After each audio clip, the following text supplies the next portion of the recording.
조간 브리핑입니다. 한국경제신문은 올해 세계중앙은행의 금 매입량이 지난해보다 14% 증가한 것으로 나타났다고 보도했습니다. 파이낸셜타임스는 세계금위원회가 지난달 30일 발간한 보고서를 인용해 세계중앙은행들은 올 들어 지난 9월까지 전년 동기 대비 14% 증가한 800톤의 금을 순매수했다고 전했습니다.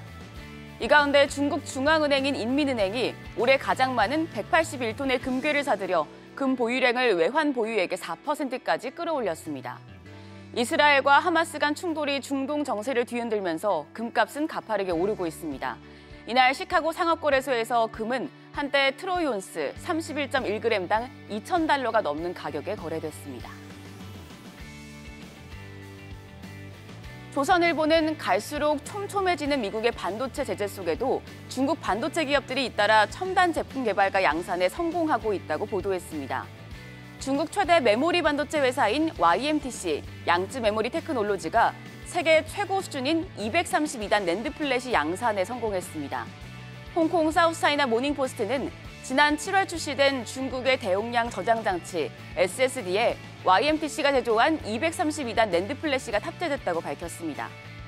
미국이 지난해 10월 128단 이상 낸드 플래시 제조 장비를 중국에 판매하는 것을 금지한 상황에서 200단의 벽을 뚫은 겁니다.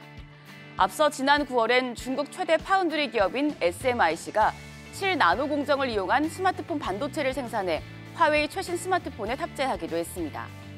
YMTC와 SMIC 기술은 중국으로 건너간 TSMC 출신의 대만 엔지니어들이 주도한 것으로 알려집니다. 다만 전문가들은 중국의 이 같은 반도체 기술 개발 성과에 대해 수율이 50% 이하로 추정된다며 사업성이 크게 떨어진다고 지적했습니다.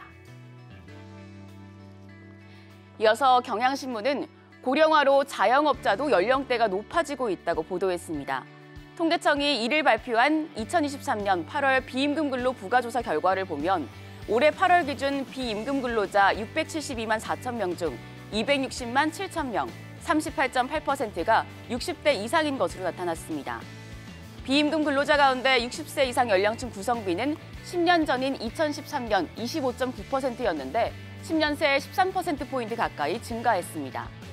반면 30대는 마이너스 1.8%포인트, 40대는 마이너스 6.8%포인트, 50대는 마이너스 4%포인트 등 그 외 연령층에서는 일제히 감소했습니다.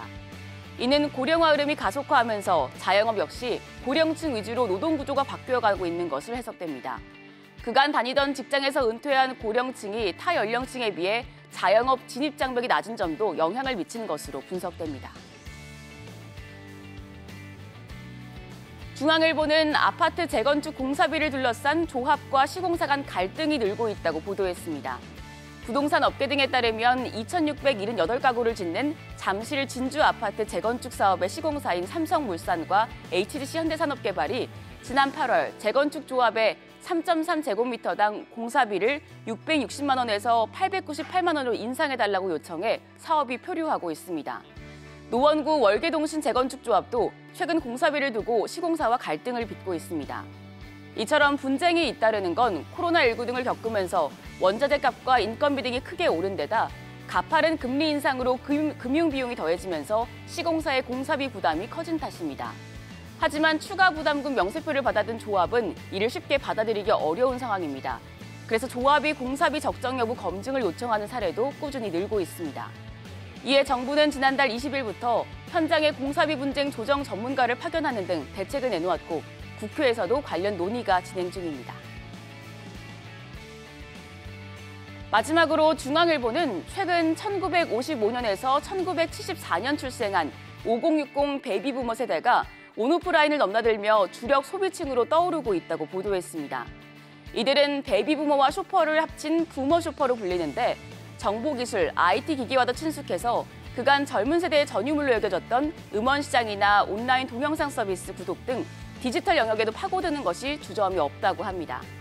한국문화관광연구원 발표에 따르면 50대의 음원 서비스 이용 시간은 19억 8천만 분으로 아이돌 그룹 주시호층인 10대의 2배 순으로 뛰었습니다. 넷플릭스나 유튜브 프리미엄 같은 OTT 시장에서도 50대의 OTT 이용률은 2021년 44.4%에서 지난해 54.4%로 10%포인트 증가해 전 연령대에서 증가세가 가장 가팔랐습니다. 전체 온라인 시장에서의 소비 금액도 커지고 있습니다. 이들이 핵심 소비층으로 자리 잡을 수 있었던 건 저출산 고령화가 심화하면서 중장년층의 인구 규모가 청년 세대를 넘어선 데다 경제적 여유가 있기 때문에 씀씀이도 크기 때문으로 풀이됩니다. 지금까지 조간 브리핑이었습니다.